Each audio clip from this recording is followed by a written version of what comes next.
IELTS Writing, Depersonalizing an IELTS Essay. And this is useful for your IELTS Academic Writing Task 2 and also for the General Writing Task 2. And it's important to depersonalize your essay because you're going to make it sound more academic, more formal.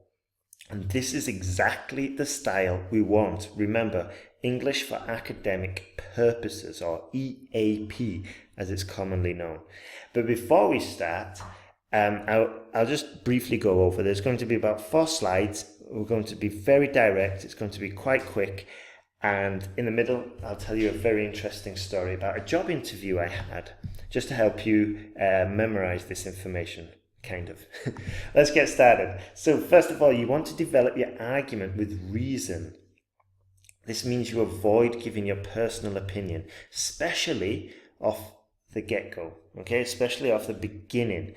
And one of the ways we do this is present a topic sentence, and we've gone into this before, but basically you're paraphrasing the question, very general, skirting around the topic. And remember, the general rule is to start off general and finish very specific, okay? Then we create the argument based on reason, not your opinion.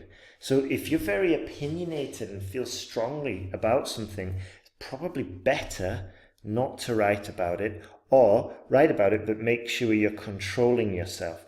And here's a very valuable tip. Writing for IELTS is more about communicating clearly, not the quality of your argument. Okay, so, and the way we can communicate clearly is just trying to remove opinions and personality from the actual essay. Okay, and then at the end we make a conclusion based on the examples and the reasoning. Okay, that's quite straightforward. Another tip here, try to avoid introducing new material in your conclusion, because it's just going to confuse the examiner or make your essay less coherent, which is what we want to avoid. So we want to give concrete facts as well. And there's a very valuable and very popular video about this. It's called IELTS Examples, and it gives you a very detailed way of how to do this and how to transform your examples from personal stories into academic, valid and strong arguments. So here, avoid generalizations or vague statements. This is true to a certain extent, but because we also want to hedge, okay? So we don't want to give solid sweeping statements, we want to hedge, and there's a video coming up about that, so keep an eye out about that. And provide a specific examples and give names. Don't give names of your neighbours or your friends which you use in examples, but give names about the academic institution which you're citing evidence from, or the place or the country. Be kind of specific, and that also increases believability. For example, if I was talking about, this is my story by the way, if I was talking about, I had like a job interview, okay, I would have to transform that job interview, my personal experience, into a generalized sort of like valid argument. Okay, so I'll tell you what happened in my job interview. This was a while back, but yeah, I was younger when I was at university. They said, hey, you've got the job. It's $7.50 for the first 3 months. And then after that, it goes up to $15 per hour. After 3 months, it goes up to $15 per hour. And then I'll tell you what I said afterwards. Okay, we've got 2 more slides and then I'll tell you what I said. It's quite funny, I thought. Anyway, so use the passive voice. Okay, don't overuse it because it kind of hinders the clarity of your writing. So in most cases, we're going to use subject, verb, object. That's the clearest, most natural way of speaking, of using English or writing in English. However, we do want to use the passive because it does have its functions.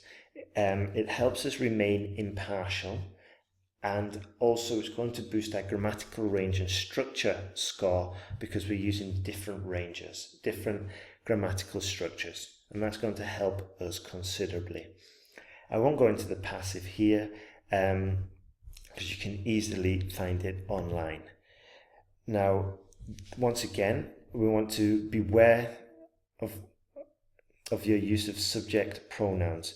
So for example, if you're writing in your introduction and you say, I strongly believe that pollution is a cancer for our society, and I will further develop this argument using examples from my village in England. That could have easily be transformed to something like, it is strongly believed, or it is widely believed that pollution is damaging or is a cancer for the country in question, and this essay will develop the argument, blah, blah, blah. Okay? And then instead of saying my village, using regional or using villages in the north of England to demonstrate points and prove arguments. And that's what I mean by sort of like depersonalizing and removing the subject pronouns. So here we're using it, and so we could say, like I just gave you the example, instead of saying I strongly believe, we could say it is widely thought, you see? And yeah, that's just another extension. It is clear, or it can be assumed. So those are just other ways of using the same structure. Now, going back to the use, the job interview. So they offered me the job. They said $7.50 for the first 3 months, and then it doubles up to $15 after 3 months. And they said, after 3 months, it doubles to $15. And they said, when do you want to start? So I said, yeah, I'll start in 3 months' time, if that's okay. So if you're using that example, if you're using an example like that, obviously you're not going to make it funny in your IELTS essay. But what you are going to do is just say, it is widely believed that most job positions start at a minimum wage and then slowly increase over time.